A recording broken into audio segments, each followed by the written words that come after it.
Hi friends, നമ്മളിന്ന് സൊമാറ്റോ വഴി ചണ്ഡീഗഡിലുള്ള അൽ അസീം ദാബ എന്ന ഒരു റെസ്റ്റോറൻറ്റിൽ നിന്ന് നമ്മൾ കുറച്ച് ഫുഡ് ഓർഡർ ചെയ്യാൻ പോവുകയാണ്. അൽ അസീം കപ്പിൾ കോംബോ എന്ന് പറയുന്ന ഒരു കോംബോ ഓഫർ അവർ നൽകുന്നുണ്ട്. അതും പിന്നെ എക്സ്ട്രാ ആയിട്ട് നമ്മൾ റുമാൽ റൊട്ടി, ക്രീം ബട്ടർ റൊട്ടി, തന്തൂരി റൊട്ടി തുടങ്ങിയ കുറച്ച് കാര്യങ്ങൾ നമ്മൾ ഓർഡർ ചെയ്തിട്ടുണ്ട്.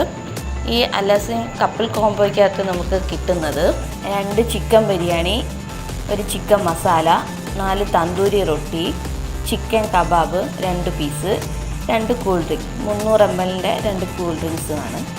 അപ്പം നമുക്ക് ഇതെല്ലാം ഒന്ന് ഓർഡർ ചെയ്യാം. എല്ലാം കൂടെ 311 രൂപയ്ക്കാണ് നമ്മൾ ഓർഡർ ചെയ്തിരിക്കുന്നത്. അങ്ങനെ നമ്മുടെ ഓർഡർ നമുക്ക് കിട്ടിയിട്ടുണ്ട്. ഇനി നമുക്കിത് എല്ലാം ഒന്ന് ടേസ്റ്റ് ചെയ്ത് നോക്കാം.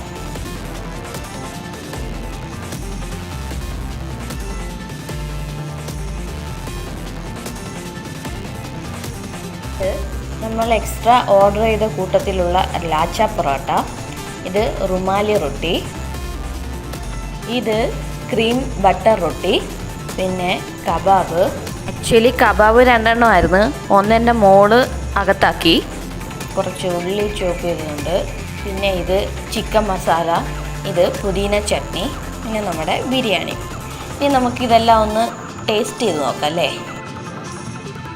ബിരിയാണിയും ചിക്കൻ മസാലയും കബാബും കൂട്ടി ഞാനൊരു പിടി അങ്ങ് പിടിച്ച്. ചിക്കൻ മസാലയും ബിരിയാണിയും കൂടെ കഴിച്ചപ്പോൾ നല്ല ടേസ്റ്റ് ഉണ്ട്. പക്ഷേ കബാബ് എനിക്ക് അത്ര അങ്ങോട്ട് ഇഷ്ടപ്പെട്ടില്ല. ഇനി അടുത്ത സെക്ഷനിലോട്ട് കിടക്കാം. ഇനി അടുത്തതായിട്ട് ക്രീം ബട്ടർ റൊട്ടിയും ചിക്കൻ മസാലയുമായിട്ട് നമുക്കൊന്ന് നോക്കാം.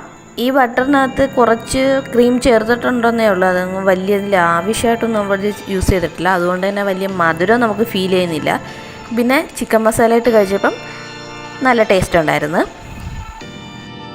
അടുത്തതായിട്ട് റുമാലി റൊട്ടിയിലൊന്ന് കൈവച്ച് കൊള്ളാം, അത്യാവശ്യം നല്ല ടേസ്റ്റ് ഉണ്ടായിരുന്നു. ഇനിയുള്ളത് ലാച്ച പൊറോട്ട. ഗോതമ്പ് പൊടി വെച്ചുള്ള ഒരു പൊറോട്ടയാണിത്. ഇതിൻ്റെ മുകളിലായിട്ട് പാലക്ക് വിതറിയിട്ടുണ്ട്. ഇതിന് സോഫ്റ്റ്നെസ് ഇച്ചിരി കുറവായിരുന്നു, എന്നാലും ടേസ്റ്റ് വലിയ കുഴപ്പമില്ലായിരുന്നു. ഇനി അവസാനമായിട്ട് കോളയും കൂടെ കുടിച്ച് നമുക്ക് ഈ പരിപാടി അങ്ങ് അവസാനിപ്പിക്കാം. അപ്പോൾ നിങ്ങൾക്ക് ഈ വീഡിയോ ഇഷ്ടപ്പെടുകയാണെങ്കിൽ ചാനൽ ഒന്ന് സബ്സ്ക്രൈബ് ചെയ്യാൻ മറക്കല്ലേ.